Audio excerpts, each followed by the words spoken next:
de noviembre del año 2017. Por supuesto, los saludamos con mucho gusto y hay que platicar de un asunto en particular del día de ayer.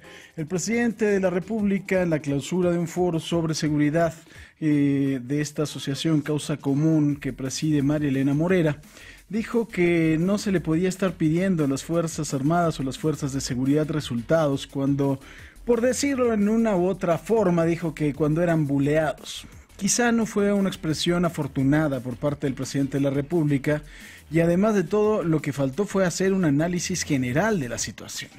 Un análisis integral de lo que está sucediendo con los cuerpos policíacos. Mire, en términos generales, más o menos, tenemos en nuestro país cerca de 401,000 policías.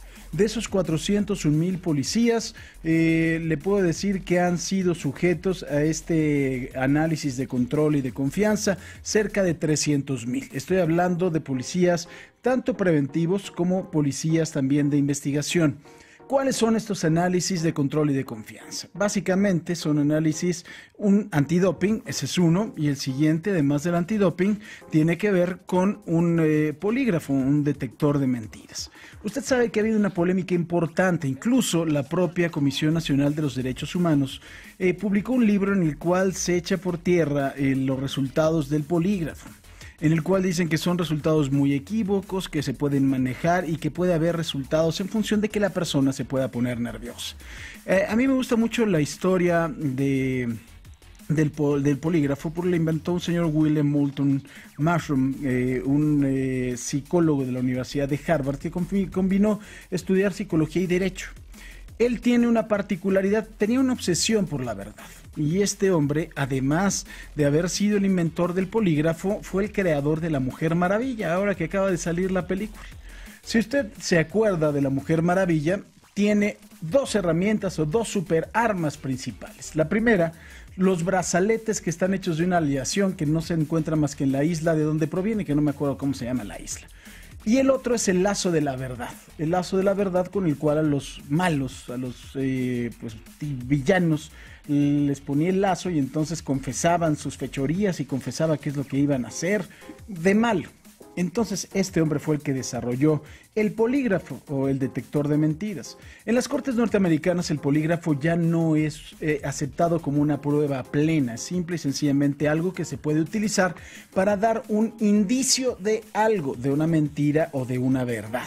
Pero ya no puede ser prueba plena. Entonces, este polígrafo, como ya le estoy contando, es parte de las pruebas de control y de confianza de los policías. Que se puede, como le digo, ¿cómo lo manejan hoy en día?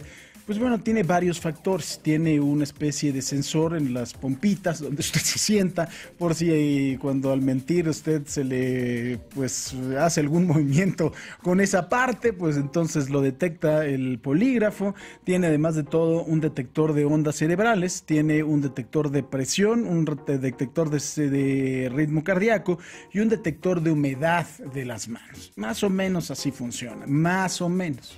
Entonces le empiezan a hacer a usted preguntas que resultan obvias algunas para ver cuál es su reacción ante la respuesta que obviamente usted está dando como una verdad.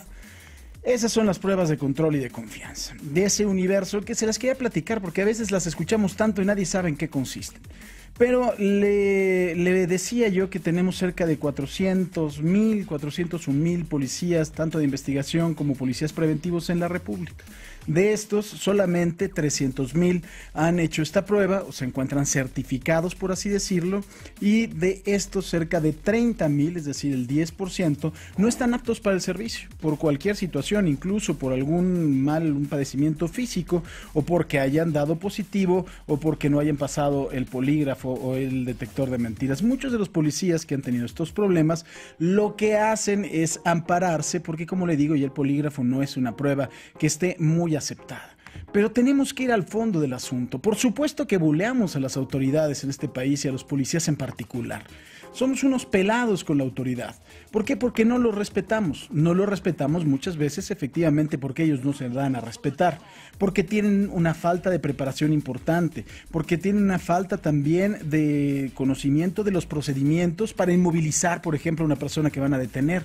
Lo hemos visto cómo ponen en peligro la vida del que van a detener y la propia vida. Ellos mismos, cuando están tratando de inmovilizar a alguien, están corriendo mucho peligro. Lo vimos en el caso del policía bancario que trató de desarmar a un ladrón y le dieron un balazo y perdió la vida, aunque su compañero por atrás también mató al ladrón. Pero hay una falta de conocimiento de estas tácticas, de estas técnicas de sujeción, de tratar de inmovilizar a una persona.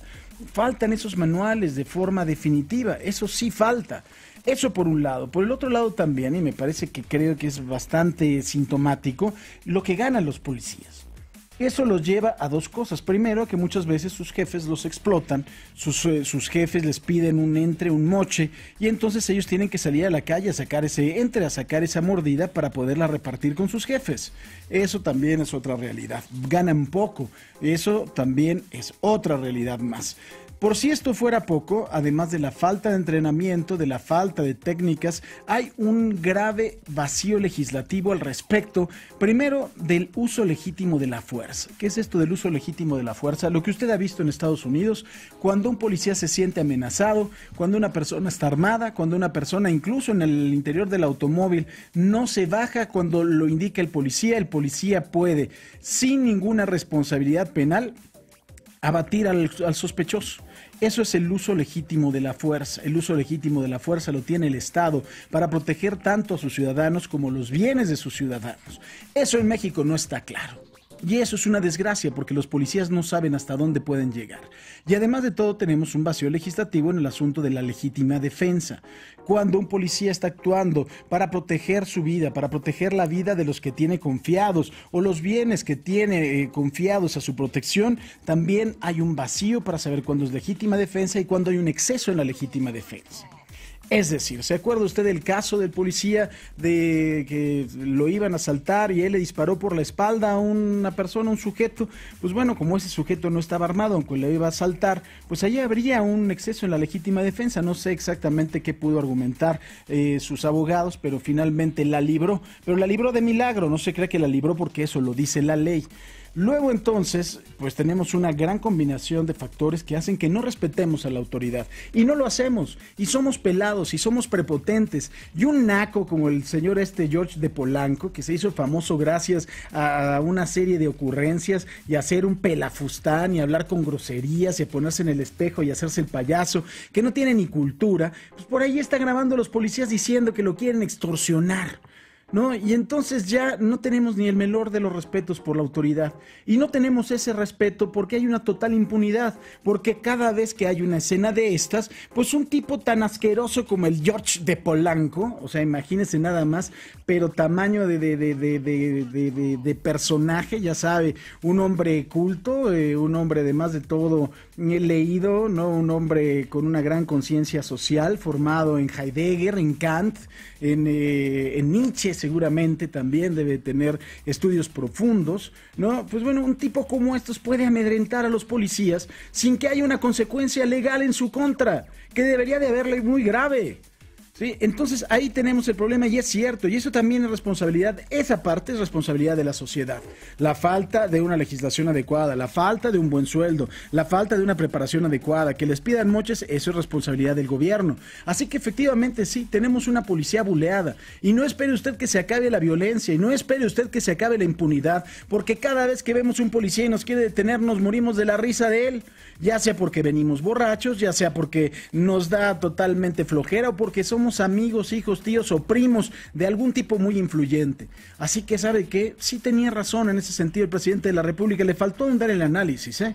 Somos todos corresponsables, todos estos que en Twitter se lo comieron diciendo, ay, ahora se sienten las instituciones y se sienten los cuerpos de seguridad buleados. Pues sí, es una realidad.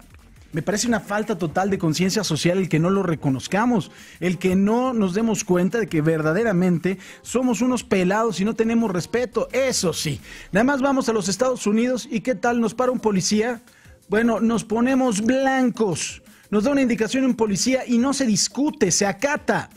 Pues le voy a decir una cosa, la policía tiene que ganar ese respeto en México, le tenemos que dar primero como sociedad ese voto de confianza y en segundo lugar también las propias autoridades les tienen que dar los elementos y las herramientas para que puedan desempeñar su trabajo con dignidad. Muchas veces, desgraciadamente, esos policías, esa placa, esa pistola, ese uniforme que le hemos dado para que nos protejan, lo utilizan en nuestra contra y lo utilizan para sacarnos dinero y lo utilizan para cometer más crímenes. Eso tiene que parar, pero es parte del mismo juego y es parte del mismo circo que se llama impunidad. Y hasta que no respetemos a las autoridades, hasta que no respetemos a los policías, y entiendo bien, tiene que empezar por ellos, tienen ellos que sentirse con autoridad, tienen que portar el uniforme con dignidad y sentirse apoyados en la ley y en sus propios superiores. Hasta que eso no pase, no se queje, va a haber violencia, va a haber asaltos y va a haber policías corruptos. Esto es la segunda de Imagen Informativa.